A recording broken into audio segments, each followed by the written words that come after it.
Kasi pag sinabi mo idol, yung nasa isip ko parang perfect, kumbaga may image na pinanghahawakan. Parang pinipilit ako ng mga tao na maging ganito, maging ganyan, na hindi naman ako yun eh.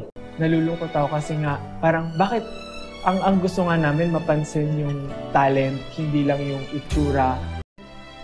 Kahit anong try mo, yun talaga pa rin yung napapansin ng mga tao. Kasi pumunta ako doon, kumbaga para ipakita ko lang yung skill ko.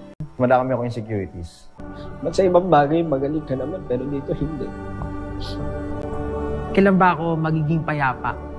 Yun yung gusto namin mabago sa industry dito sa Philippines. Tapos bakit parang nag-fail? Kahit anong mangyari, kumbaga, wala ka pang napatunayan sa buong mundo. May napatunayan ka na sa sarili mo, kaya okay na yan. May ganon.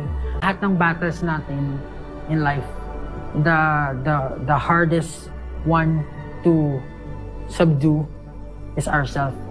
Para kasi sa akin, parang ang pinakakalaban ko lang yung sarili ko. I always parang aim for the improvement of myself. Yung kung ano ako kahapon, yun lang lagi kong binibid. Hindi ako nakipagpaligsahan kahit kanino. Anong gagawin mo after? Paano yung mga naniniwala sa'yo, mga ganun?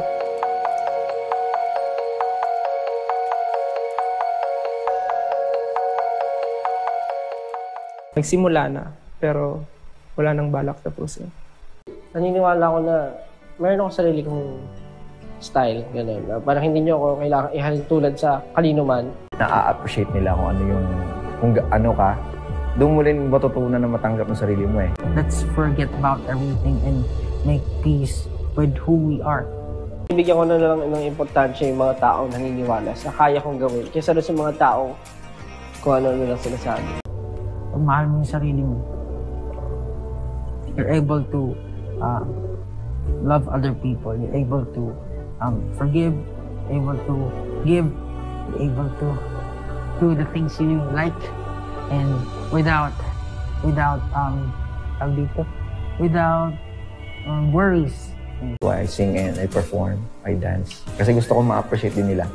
And para makatulong sa kanila and ma-inspire sila na kung ano yung nakikita nila sa akin, ma-inspire din sila.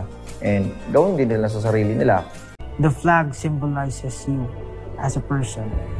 To raise it is one thing, but to be able to swing it proudly, yun yung tunay na kapayapaan, yung tunay na pagmamahal sa sarili at sa lahat ng bagay na nasa mundo.